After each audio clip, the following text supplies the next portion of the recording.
Bonjour à tous et à toutes. Cet atelier RH est donc proposé par RHTPE, qui est un nouveau dispositif. Il se composera du coup tout d'abord d'une intervention de moi-même pour tout ce qui est cadre d'accueil, alternant et stagiaire. Ensuite, une intervention de la mission locale pour parler des contrats d'alternance et la différence entre eux. Ensuite, ce sera suivi d'une intervention par Pôle emploi pour les différentes aides à l'embauche, et plus particulièrement des aides à l'embauche des jeunes.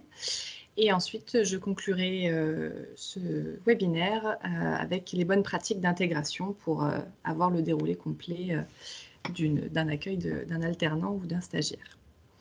Donc, tout d'abord, un petit rappel sur tout ce qui est RHTPE. Donc, RHTPE, c'est avant tout un accompagnement de proximité gratuit en ressources humaines, qui est proposé donc à toutes les très petites entreprises de moins de 10 salariés de la ville de Bordeaux uniquement. L'objectif du dispositif est avant tout de professionnaliser les dirigeants des très petites structures sur tout ce qui est gestion des ressources humaines.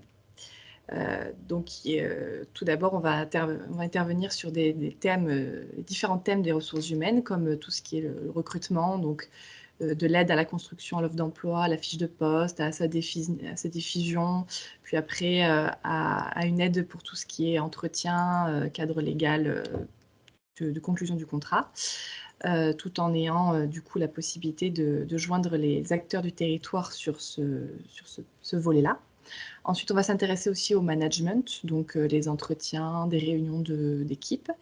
La formation professionnelle aussi sur comment faire financer ces formations, comment financer l'alternance. Donc, on va les aider à connaître les acteurs du territoire. Tout ce qui est après entretien obligatoire dans les entreprises à partir du moment où on a des salariés, donc l'entretien professionnel notamment, et aussi l'entretien individuel qui peut être facultatif mais utilisé d'ailleurs pour des raisons de management. Le document unique après, l'affichage obligatoire, voilà, tous ces thèmes qui sont regroupés dans les ressources humaines. Et donc sur tous ces thèmes, on va avoir des interlocuteurs, des acteurs du territoire qui vont pouvoir pousser l'aide et venir aussi en soutien de ces très petites entreprises. Et donc l'objectif du RHTPE, c'est de favoriser la mise en relation avec ces acteurs, notamment ma mission locale et Pôle emploi, comme par exemple aujourd'hui, qui vont nous parler aussi de l'alternance. Donc,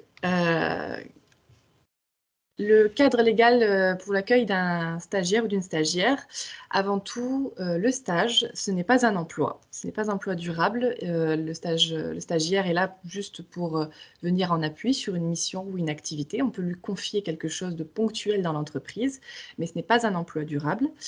Il doit s'inscrire du coup dans un cursus de formation et correspondre du coup à la formation que le stagiaire suit. Il doit faire obligatoirement l'objet d'une convention écrite signée par les différentes parties, donc l'organisme de formation, l'entreprise accueillante, le stagiaire ou son représentant légal, les tuteurs en entreprise et les tuteurs dans l'organisme de formation.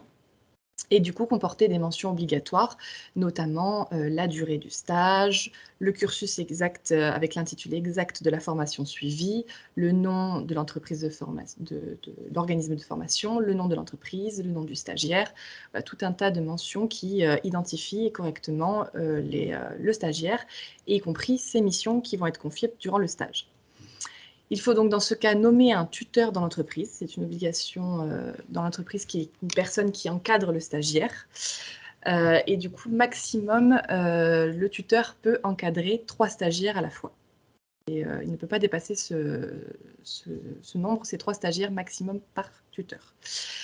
Si le stage est une durée supérieure à 2 mois, la gratification minimale est donc de 3,90 € par heure de travail et est due dès le premier jour. Donc on le comptabilise dès le premier jour du stage si ce stage est supérieur à 2 mois. Si c'est inférieur à 2 mois, il n'y a pas d'obligation de rémunération. Ça c'est au bon vouloir de l'entreprise. Si le stage toujours dépasse une durée de 2 mois, il y a des possibilités de congés et des autorisations d'absence qui peuvent être faites. Après, reste à l'entreprise de savoir s'il rémunère ou non ces absences. Ça reste totalement au bon vouloir de l'entreprise. Après, il faut obligatoirement, lorsqu'on accueille un stagiaire, le mentionner dans le registre unique du personnel. Il ne faut pas l'oublier parce que il faut justifier de toute présence dans l'entreprise. Donc, le stagiaire doit être dans une partie du registre unique qui est dédiée aux stagiaires. Donc ça, c'est pour tout ce qui est accueil d'un stagiaire. Donc, toujours bien avoir la convention écrite, regarder la durée et revoir la gratification.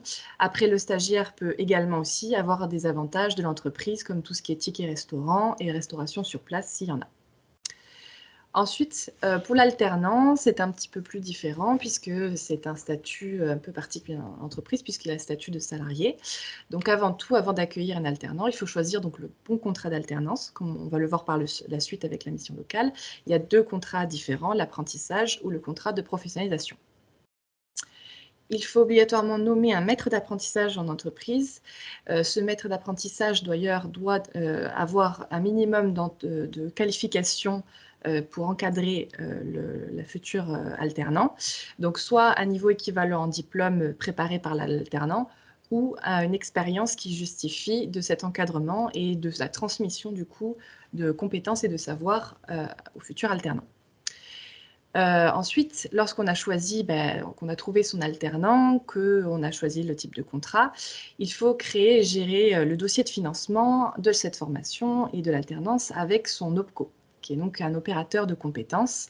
Avant, c'est ce qu'on appelait les OPCA, maintenant c'est des OPCO, ils ont été réformés et ils sont au nombre de 11 et se répartissent les différentes branches professionnelles en France. Donc il faut identifier son OPCO, soit en fonction de son code NAF-APE, soit en fonction de son IDCC, donc son identifiant de convention collective. Lorsqu'on accueille l'alternant, que le dossier est financé et que la formation commence à être dans l'accueil de l'alternant, avant son entrée en entreprise, il faut réaliser, comme tout salarié, la déclaration préalable à l'embauche, la DPAE, se fait aussi pour les contrats d'alternants. Donc, il faut le faire auprès de l'URSSAF, le déclarer. Et ensuite, il faudra mentionner le jour de son arrivée l'alternant dans le registre unique du personnel, parce que c'est comme un salarié, donc il faut y mettre les mentions obligatoires qu'on trouve dans le registre. Il faudra également l'inscrire à un service de santé au travail pour une visite d'information et de prévention. Il y a jusqu'à 3 mois après l'arrivée de l'alternant dans l'entreprise pour réaliser cette visite, qui est obligatoire pour tout salarié. Donc l'alternant, il fait aussi l'objet. L'alternant a également donc les mêmes droits et avantages que tous les salariés de l'entreprise, comme la mutuelle, l'entreprise, la prévoyance, les tickets restaurants, les avantages que peuvent offrir les locaux. L'alternant a les mêmes droits que tous les autres salariés. Et par contre, après, certains droits ou certaines, on va dire, avantages salariales est aussi sujet à l'ancienneté. Donc après, ça dépend aussi des règles dans l'entreprise. Mais en théorie, voilà, l'alternant a exactement les mêmes droits que tout salarié rentrant dans l'entreprise. Donc ça, ce sont les cadres pour faire appel à un alternant et les différentes mentions qu'il faut faire et les préparations qu'il faut faire au moment de son arrivée. Pareil au niveau du stagiaire, donc il y a des choses à faire dans l'ordre pour pouvoir accueillir dans un bon cadre et tout en respectant les obligations de l'employeur lorsqu'on accueille un stagiaire et un alternant.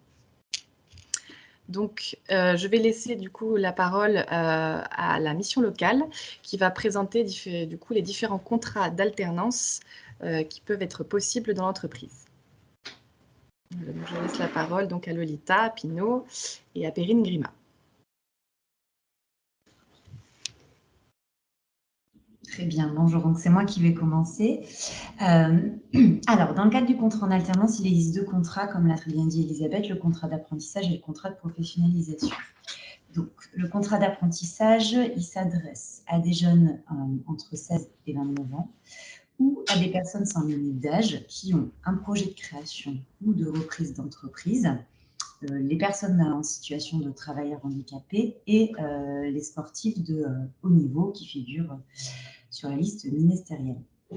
Dans le cas du contrat pro, il s'adresse aux jeunes qui ont entre 16 et 25 ans, aux demandeurs d'emploi de 26 ans et plus, aux anciens bénéficiaires d'un contrat unique d'insertion, aux bénéficiaires des minima sociaux et aux travailleurs handicapés qui remplissent l'une des conditions que j'ai citées juste au-dessus.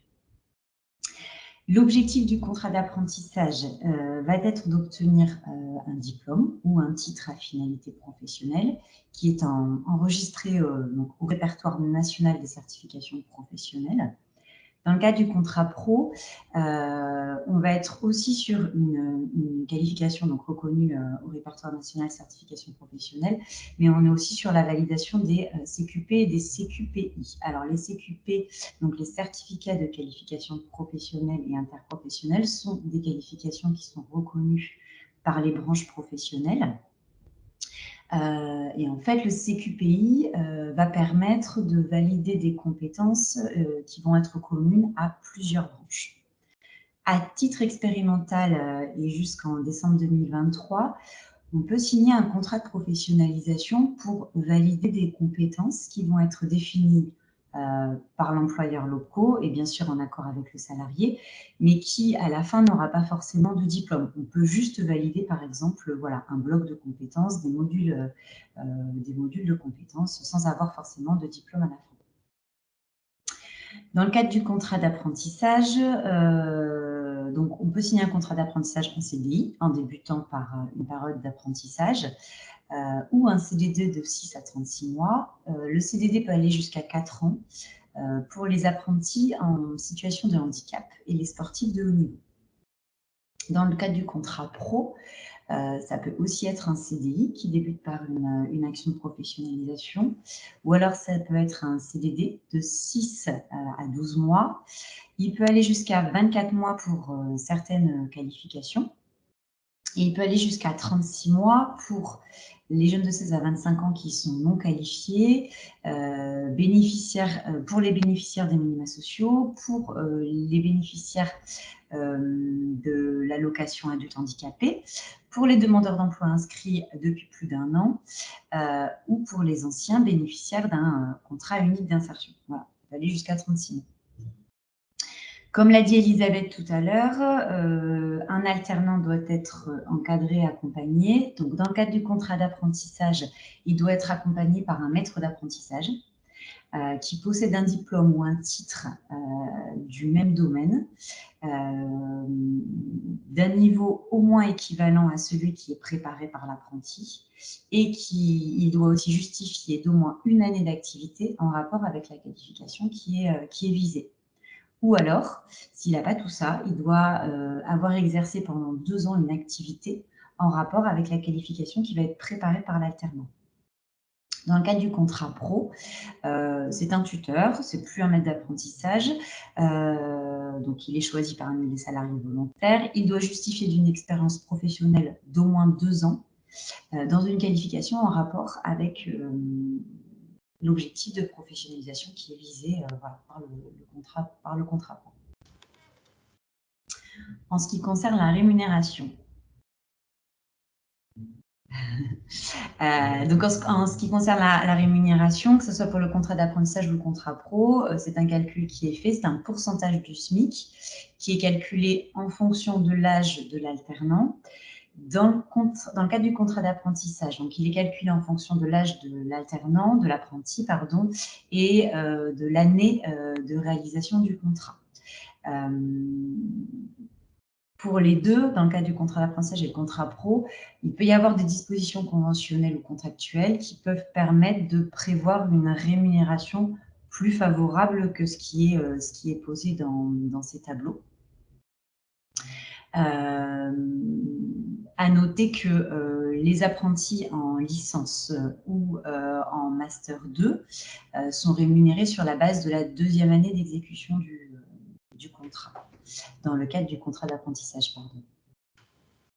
Le financement de ces contrats, comme l'a dit Elisabeth, sont financés uniquement maintenant par les OPCO, donc qui financent la formation sur la base des niveaux de prise en charge par la branche professionnelle, dont dépend la structure qui accueille. Il faut noter que si le niveau de prise en charge qui est déterminé par la branche pro ne couvre pas la totalité du prix fixé par les centres de formation, de temps en temps, voilà, certains centres de formation peuvent avoir des coûts très, très élevés. Il peut y avoir un reste à charge pour l'employeur. Voilà, si l'OPCO ne finance pas la totalité, puisque les niveaux de prise en charge sont vraiment fixés par la branche et arrêtés. J'ai eu le cas il n'y a pas très longtemps pour un jeune qu'on accompagne. Et il est important de noter qu'aucune participation financière ne peut être demandée à l'alternant. Voilà, c'est interdit. Si l'OPCO ne veut pas tout prendre en charge, voilà, il faut qu'il y ait une participation dans l'entreprise. Si c'est possible, bien évidemment. Tout à fait. J'ai eu le cas également dans une entreprise où il y avait un reste à charge parce que l'école était sur un certain montant et du coup, il fallait englober ça chaque mois en plus du reste à charge qui n'était pas forcément couvert non plus par l'aide exceptionnelle accordée actuellement. Voilà, donc, et je trouvais important de dire que, pardon, excuse-moi Elisabeth, qu'aucune participation financière ne peut être demandée à l'alternant parce que là, l'école a gentiment dit aux jeunes qu'il fallait qu'il utilise ses droits CPF pour compléter. Voilà, donc il me l'a dit. Donc voilà, non, c'est interdit, ça ne fonctionne pas comme ça. Non, exact. Donc ça, c'est bien à préciser. On ne demande pas un complément avec le CPF du jeune ou du futur alternant. Non, c'est complètement interdit.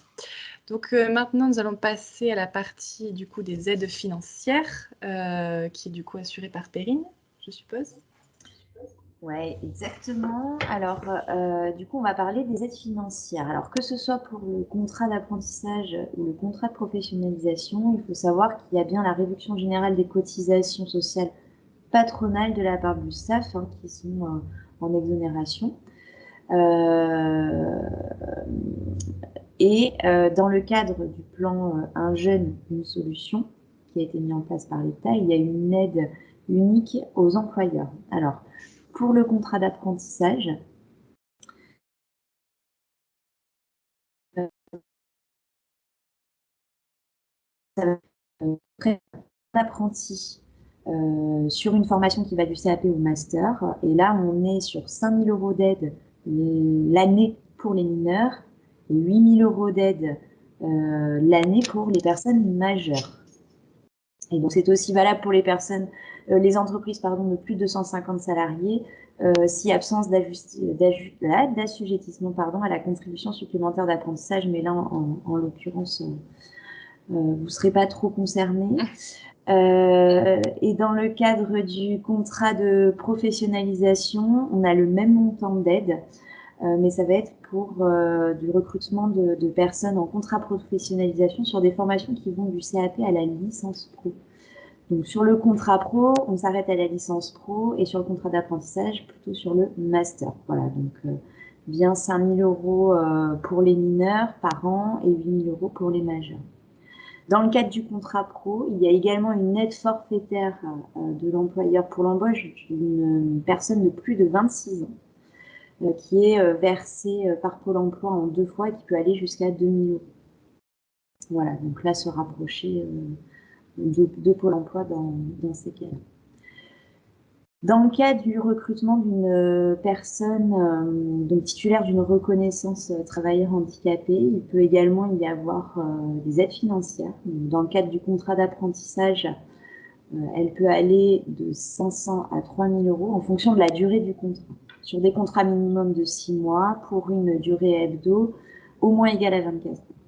Donc, par exemple, si on est sur un contrat de 6 mois, on aura 500 € d'aide. Et si on est sur un contrat de 36 mois, on sera sur 3 000 € d'aide.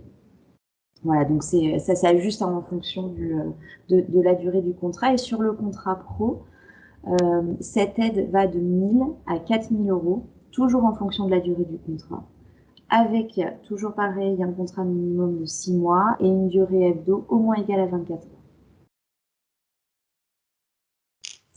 Voilà pour la partie aide financière. Si je peux compléter juste, parce que j'ai eu le cas cette semaine dans le cadre des aides aux employeurs, un employeur qui va embaucher une personne en contrat d'apprentissage ou en contrat pro pour une année, donc aura le droit à l'aide financière. Si l'année qui suit, le jeune veut re-signer avec cette entreprise pour un autre diplôme, l'employeur pourra encore bénéficier de l'aide. Oui, c'est une question qui m'a été posée cette semaine et voilà, j'ai le retour de la directe. Donc voilà, il y a la possibilité du coup de réavoir le droit à l'aide pour une autre année sur un autre diplôme. Oui, exact. De plus, l'aide donc était normalement prolongée jusqu'au 31 décembre, mais elle devrait être prolongée jusqu'au moins en juin 2022. Donc ça, ce Tout à sera fait. la bonne nouvelle aussi de l'année 2022. Parce que ça poussera peut-être encore d'autres entreprises, d'autres TPE, Oui. je le sais, j'ai eu certains cas à pouvoir accueillir de nouveau des apprentis l'année prochaine. Donc ça pourra même permettre de certains de finir un cursus dans une TPE pour lequel ils ont commencé déjà dès l'année dernière, en fait, puisque l'aide s'est mise en place dès 2020, après la crise. Donc du coup, ça pourra permettre aussi de peut-être finir un autre cursus de licence pour certains. Voilà, donc maintenant, nous allons passer donc à l'intervention de Pôle emploi sur les différentes aides à l'embauche. Donc c'est Caroline Rocher qui va présenter les différentes aides à l'embauche gérées par Pôle emploi et qui sont mises en place aussi par le gouvernement. Voilà. Je te laisse la place, Caroline. Oui, je veux bien le slide. Ouais, super. Voilà. Alors aujourd'hui, on n'a pas fait le choix de parler de toutes les aides à l'embauche des jeunes. Hein. Donc, je ne vais pas parler CIE, je ne vais pas parler PEC, je ne vais pas parler des emplois francs.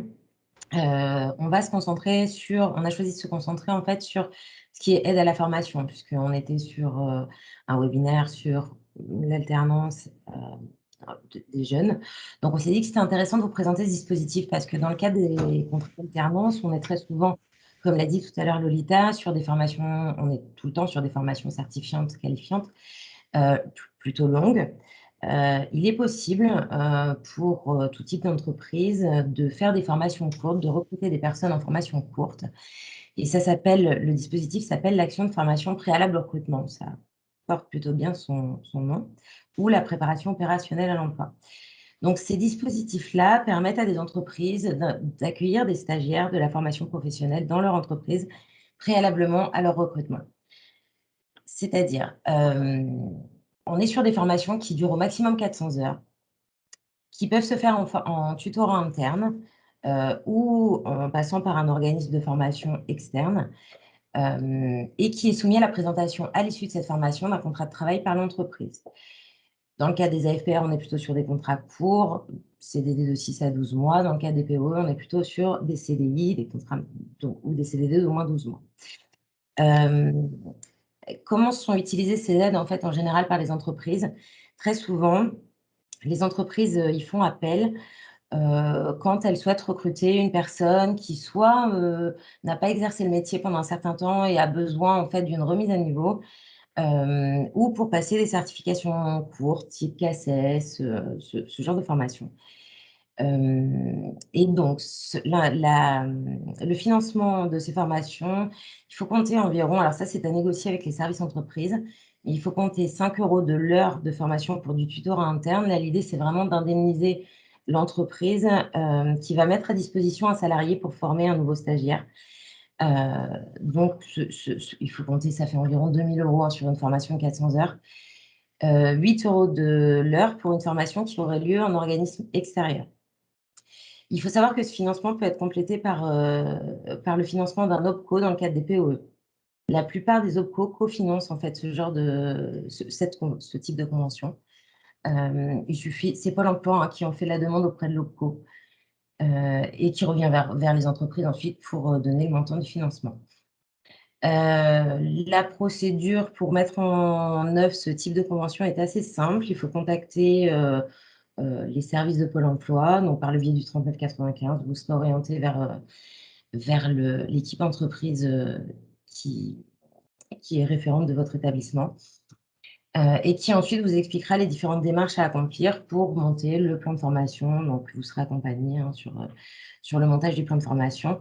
Il faut compter une dizaine de jours à peu près pour mettre en place entre le moment de la demande et le moment de l'intégration du salarié dans l'entreprise.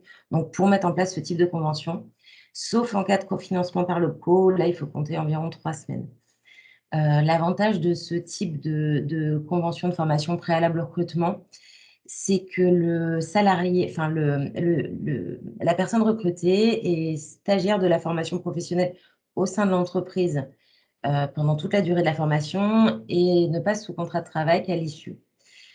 En revanche, ce qu'il faut savoir, c'est que le paiement de cette formation est bien conditionné à la présentation de ce contrat de travail. C'est-à-dire que sans présentation du contrat de travail à l'issue, le financement, enfin le versement du montant initialement prévu par la convention va être renégocié avec les équipes de Pôle emploi. C'est-à-dire que ça peut arriver qu'à l'issue d'une formation, l'entreprise ne recrute pas le salarié, mais il faudra en justifier et il faudra un entretien tripartite pour comprendre les raisons pour lesquelles cette embauche n'a pas eu lieu. Voilà en gros pour ces formations courtes. Alors, on a trouvé que c'était intéressant parce que ces formations peuvent venir en amont d'un contrat d'apprentissage. C'est-à-dire qu'un contrat d'apprentissage qui démarrerait en septembre, comme c'est souvent le cas sur des formations spécifiques, il est possible en amont, si l'entreprise a besoin de faire valider des modules à son salarié avant l'intégration en contrat d'apprentissage, il est tout à fait possible de mobiliser ce dispositif de formation. Voilà pour les AFPR et les PO. Merci. Donc, pour ensuite l'aide, il nous a semblé important de vous parler de l'aide aux jeunes. Donc, c'est une aide qui a été mise en place dans le cadre du plan Un jeune, une solution, donc dans le cadre du plan de relance. C'est une aide qui est gérée en fait autant par Pôle emploi que par la mission locale, en fait. Alors, pourquoi cette aide? Donc, c'est une aide qui a vocation, c'est une aide ponctuelle qui peut se traduire par un versement ou plusieurs versements, 3 maximum, qui a vocation en fait à débloquer des situations chez des jeunes sans ressources. Donc c'est une aide qui peut aller jusqu'à 497 € par mois, donc quasiment 500 € par mois pendant 3 mois, et qui peut permettre l'achat de matériel ou l'achat d'un abonnement au transport, tout type de charges courantes, paiement de loyer, de facture internet. Cette aide, elle a beaucoup permis, en fait, nous, en tout cas, je ne sais pas pour la mission locale, mais pour l'expérience de Pôle emploi, elle a beaucoup permis à des jeunes qui étaient notamment recrutés par des entreprises dans le cadre de contrats d'alternance ou de contrats CIE, de PEC, à préparer leur embauche, en fait. C'est-à-dire acheter du matériel professionnel, financer les cartes de transport, permettre, en fait, aux jeunes de démarrer son contrat dans de bonnes conditions. Donc cette aide est demandée par les conseillers qui sont en accompagnement spécifique, donc soit les conseillers mission locale bien entendu, AIJ, donc qui sont les conseillers qui s'occupent de l'accompagnement des jeunes au sein de Pôle emploi, mais aussi de l'accompagnement global. Donc l'accompagnement global, c'est l'accompagnement qui traite aussi de tous les freins périphériques à l'emploi ou des dispositifs territoriaux d'accompagnement spécifiques. Et de l'accompagnement renforcé de façon générale. Ça, c'est un accompagnement propre, enfin de Pôle emploi, de certains conseillers Pôle emploi. C'est important que les employeurs aussi aient l'information de l'existence de cette aide parce qu'ils peuvent être en contact avec des jeunes qui vont être en difficulté pour prendre leur poste. Et c'est important de savoir que cette aide existe et qu'elle peut être mobilisée et qu'elle peut lever des freins en fait à la prise de poste. C'est très souvent comme ça qu'on l'utilise. Donc, pour ça, la demande est à faire en fait par le jeune auprès de son référent emploi, que ce soit auprès de la mission locale, auprès de Pôle emploi ou auprès dans le cadre des dispositifs d'accompagnement territoriaux spécifiques. Il faut simplement qu'il ait l'information de son existence. Voilà pour l'aide aux jeunes. Très bien, merci Caroline. Je vois notamment que cette aide, elle peut même être mobilisable lors d'un stage, en fait, tout simplement en entreprise. Oui, bien sûr. C'est pour ça aussi, parce qu'il y a des stages qui ne sont pas possibles d'être rémunérés parce qu'ils sont moins de 2 mois. Ça peut, l'entreprise, c'est très bien qu'elle ait une connaissance de ça, parce qu'elle peut très bien dire au stagiaire, je ne te rémunère pas parce que tu fais un stage de moins de 2 mois, mais tu peux avoir une aide même si tu fais un stage. Voilà. Et après, pour les stages qui ont une courte rémunération parce qu'il y a un temps de présence qui, du coup, justifie moins de 300 €, ça peut aussi faire un complément. Voilà, très bien. Bien, merci Caroline. Du coup, maintenant, on va passer donc à la dernière partie qui donc regroupe les bonnes pratiques d'intégration, donc de tout ce qui est accueil d'un stagiaire ou d'un alternant, d'une alternante. Donc, Après, c'est chaque entreprise peut faire un peu comme elle le souhaite, mais pour un peu impliquer le futur stagiaire ou le futur alternant, c'est bien de lui préparer un petit parcours d'intégration en amont de son arrivée, avant tout. Donc déjà, préparer le poste de travail sur lequel il va travailler, du coup, au cours de ce stage ou de l'alternance, surtout au niveau de l'alternance, parce que ça peut être sur plusieurs mois, alors que les stages peuvent être un peu plus courts, mais c'est important de pouvoir lui fournir du matériel pour qu'il puisse travailler au même titre que tous les autres salariés présents dans l'entreprise. C'est bien aussi, même dans les petites TPE, on sait qu'il n'y a pas forcément beaucoup de salariés, mais c'est bien que chacun doit être averti en fait de l'arrivée du futur stagiaire ou du futur alternant. Ça permet un peu de ne pas arriver comme un cheveu sous la soupe pour le futur alternant ou le futur stagiaire. Et notamment, peut-être faire une petite présentation succincte avec même une petite photo pour qu'au moins la personne soit vue, soit identifiée en amont de son arrivée par les salariés. On peut lui préparer aussi un petit livret d'accueil, donc qui présente un petit peu une historique, donc pour les TPE, une historique un peu de l'entreprise, les différentes fonctions des salariés faisant déjà partie de l'entreprise, afin que puisse avoir une connaissance générale de tout ce qui est fonctionnement interne de la TPE. Et les documents ensuite administratifs que j'ai cités plus tôt par rapport à l'accueil, donc son contrat, sa déclaration préalable embauche qu'on peut lui mettre à disposition pour qu'il puisse savoir qu'il a bien été déclaré, la visite d'information, le rendez-vous fixé par rapport à l'alternant au service de santé au travail. Donc, lui préparer un cadre avant son arrivée. Ensuite, le jour de son arrivée, c'est bien aussi de pouvoir faire visiter les locaux, hein, même si c'est une petite structure, selon où est-ce qu'il est, ça peut être une TPE qui est dans un espace de coworking, donc le présenter aussi aux équipes, par exemple, qui peut être aux autres entreprises qui peuvent être présentes sur l'espace, ou si c'est une petite structure, ou alors si c'est un local, quelque chose, lui faire le tour des lieux. Ça peut être rapide comme ça peut être un peu plus long. Lui fournir donc les différents documents d'accueil que j'ai cités, le livret d'accueil, sa connaissance du poste, les documents administratifs, le présenter aux collaborateurs déjà présents dans l'entreprise, s'il y en a, si ce n'est pas dans le cadre d'un alternant qui fait premier salarié dans l'entreprise et qu'il y en a déjà, le présenter aux collaborateurs de manière complètement informelle, et donc avoir quelque chose, un échange assez fructueux pour présenter un peu tout le monde. Et ensuite, lui proposer un entretien en fin de journée pour répondre donc aux interrogations et aux différentes incompréhensions qu'il peut avoir sur son poste ou sur ses différentes missions ou sur le fonctionnement de l'entreprise à chaud pour pouvoir recueillir ses premières impressions, c'est important. Et du coup, mettre en place un suivi hebdomadaire ou bimensuel, ça dépend comment l'entreprise voit les choses, si elle a le temps aussi, comment elle gère le temps consacré aux stagiaires et à l'alternant, mais faire au moins un suivi assez régulier tous les mois pour qu'on puisse déjà voir les progrès effectués du stagiaire, sa compréhension du poste, sa saisie des missions, parce qu'on sait qu'une intégration, ça se fait sur plusieurs mois. Pareil pour la maîtrise de poste, ça se fait sur plusieurs mois, donc c'est important de suivre, notamment d'être cadré par le tuteur, par le maître d'apprentissage, et même des fois, c'est très souvent le dirigeant qui fait aussi office de tuteur dans les TPE, on le sait, donc c'est important qu'il prenne du temps pour faire cet encadrement.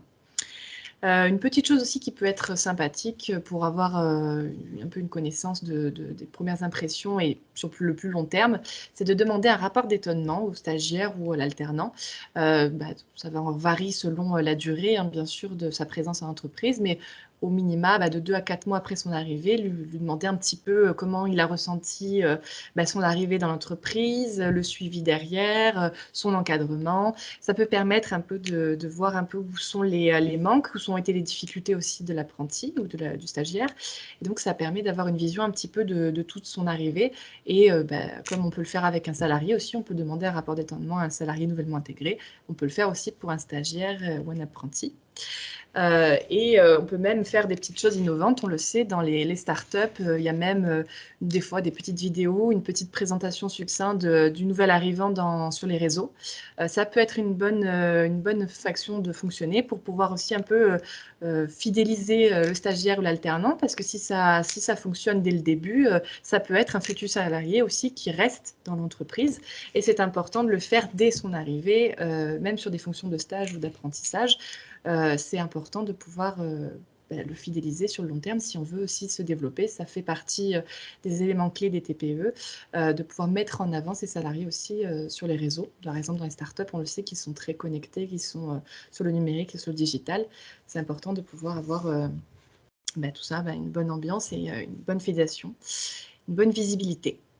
Donc ça, c'est un peu des exemples de pratiques d'intégration. Il peut en exister d'autres. Les TPE peuvent aussi faire de manière totalement, on va dire, personnaliser l'intégration de leurs stagiaires ou de leurs apprentis. Mais c'est des petites choses qu'on peut mettre ça en place et qui sont importantes, notamment l'encadrement qui est très important puisque l'organisme de formation va aussi le demander et va peut-être même faire des liens. Normalement, une personne dédiée dans l'organisme de formation faire un lien avec le tuteur ou le dirigeant pour voir un peu comment se passe aussi l'encadrement en entreprise. Donc, c'est important ça de le faire, il ne faut pas l'oublier. Voilà. Donc, merci à toutes de la participation de Pôle emploi à Mission Locale. Je ne sais pas si vous avez des exemples d'entreprises à partager ou des questions qui ont pu vous être posées par des entreprises qui pourraient servir d'enrichir ce webinaire, notamment en replay pour les entreprises qui le visionneront. Peut-être que vous avez des exemples, je ne sais pas, Lolita, Perrine ou Caroline. Après, j'ai mis donc vos contacts, surtout pour pouvoir vous contacter directement, donc les services entreprises de Pôle emploi et de Mission Locale. Moi, mes coordonnées pour les entreprises qui le souhaitent faire un diagnostic RH, pour ensuite vous poser un petit peu les bases des fonctions RH. Et du coup, ça a été un atelier assez court, donc j'espère que le visionnage sera assez sympathique. Donc, merci à toutes d'être venues, d'être présentes aujourd'hui et de nous avoir éclairé du coup sur toutes les aides et le fonctionnement de l'alternance. Et du coup, j'espère qu'on pourra animer des ateliers prochainement collectifs et de manière en présentiel. En petits groupes, ça permettra aussi plus de cohésion et peut-être plus de possibilités pour les entreprises de s'exprimer. Voilà, lorsque j'aurai plus fait de visites et plus de diagnostics d'entreprise, des TPE. Voilà, donc merci beaucoup aux entreprises participantes et à celles qui visionneront ce webinaire.